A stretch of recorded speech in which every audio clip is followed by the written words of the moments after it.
US எவ்வளவு மோசமான நாடுன்றதுக்கு இந்த வீடியோ எல்லாரும் ஃபுல்லா பாருங்க. இந்த வீடியோ எல்லாரும் டவுன்லோட் பண்ணி வச்சுக்கோங்க. மேபி இந்த வீடியோ டிலீட் ஆகிறதுக்கான நிறைய வாய்ப்புகள் இருக்கு. இது மாதிரி நிறைய யூஸ்ஃபுல் வீடியோக்கு எங்களுடைய பேஜை ஃபாலோ பண்ணி வச்சுக்கோங்க. 2003ஆம் ஆண்டு சதாம் ஹுசைன் யுஎஸ் கவர்மெண்டால அரசு செய்யப்பட்டு காலப்போக்குல தூக்கிலிடப்பட்டு கொலை செய்யப்பட்டார். இதுக்கான ரீசனா அமெரிக்கா சொன்னது, இவர் பயோ வெப்பன்ஸையும் கெமிக்கல் வெப்பன்ஸையும் தயாரிக்கிறாரு, இது உலகத்துக்கே மிகப்பெரிய அச்சுறுத்தல் அப்படின்னு சொல்லி. ஆனா இதுக்கு உண்மையான ரீசன் என்னன்னு சொன்னா, யுஎஸ் டாலர்ல க்ரூட் ஆயில் ட்ரேட் செஞ்சுட்டு இந்த சதாம் ஹுசைன் திடீரென்று யூரோ கரன்சிக்கு மாறின இந்த ஒரு ரீசன் தான் இவர் கொலை செய்யப்படுறதுக்கான முக்கியமான காரணம். 2011ஆம் ஆண்டு கர்னல் கடாஃபி லிபியாவோட ஜனாதிபதி நாசி படைகளால கொலை செய்யப்பட்டார். இதுக்கான ரீசன் அமெரிக்கா சொன்னது, இவர் டெரரிசம் ஆர்கனைசேஷனை ஆதரிச்ச அந்த ஒரு காரணத்தால இவர் கொலை செய்யப்பட்டார் அப்படின்னு சொல்லி அமெரிக்காவால சொன்னாங்க.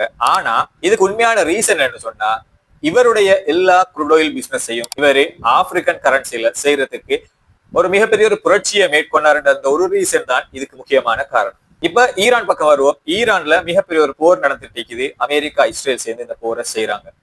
இதுக்கு முக்கியமான ரீசன் அமெரிக்கா சொல்ற என்ன விஷயம் சொன்னா, நியூக்ளியர் வெப்பனை ஈரான் தயாரிச்சுக்கிறாங்க, இதை அழிக்கணும், இல்லைன்னா இது மக்களுக்கு மிகப்பெரிய ஒரு பாதிப்பா அமையும், அதை ஒரு காரணமா சொல்றாங்க. திரும்ப இப்படியான யுத்தங்களை மேற்கொள்றதுக்கு முக்கியமான காரணம் என்னன்னு சொன்னா, சைனாவும் ஈரானும் ஒரு ஒப்பந்தத்துல இன்றைக்கு வரைக்கும் யுஎஸ் டாலருக்கு பதிலா யுவான் கரன்சியில அவங்களுடைய க்ரூட் ஆயில ட்ரேட் செஞ்சுட்டு இருக்கிறாங்க.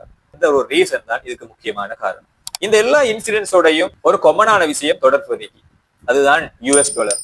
யாரெல்லாம் இந்த யுஎஸ் டாலர்ன்ற ஒரு ஆப்ஷன்ல இருந்து வெளியே போய் வேற ஒரு கரன்சிக்கு மாற போறாங்களோ அல்லது மாறுறாங்களோ, அவங்களுக்கு எதிராக யுத்தங்களை மேற்கொள்றது, தலைவரை கொள்றது, தலைவர்களை அரெஸ்ட் பண்றது, அந்த நாட்டுக்கு எதிராக மிகப்பெரிய வரிகளை விதிக்கிறது, இப்படின்னு சொல்லி அடாவடித்தனம் பண்ணக்கூடிய ஒரு முக்கியமான நாடு தான் யுஎஸ். கடந்த காலங்கள்ல பிரிக்ஸ் நாடுகளோட இந்தியா ஒரு ஒப்பந்தத்தை செய்யறதுக்கு பேச்சுவார்த்தை நடத்திக்கிறாங்க. இந்த ஒரு பேச்சுவார்த்தை என்னன்னு சொன்னா, யுஎஸ் டாலருக்கு பதிலா பொதுவான ஒரு கரன்சியை வச்சு அவங்களுக்குரிய ட்ரேடு செய்வோம் அப்படின்னு சொல்லக்கூடிய ஒரு பேச்சுவார்த்தை.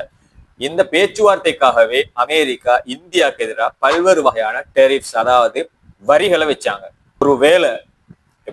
ஒருவேளை இந்தியா இந்த எக்ரிமெண்ட் சைன் பண்ணி புது கரன்சிக்கு மாறுமாயிருந்தா சவுத் ஏசியாவிலையும் மிகப்பெரிய ஒரு யுத்தத்தை எதிர்பார்க்க முடியுமா? உங்களுடைய கமெண்ட்ஸை பதிவு செஞ்சுட்டு போங்க.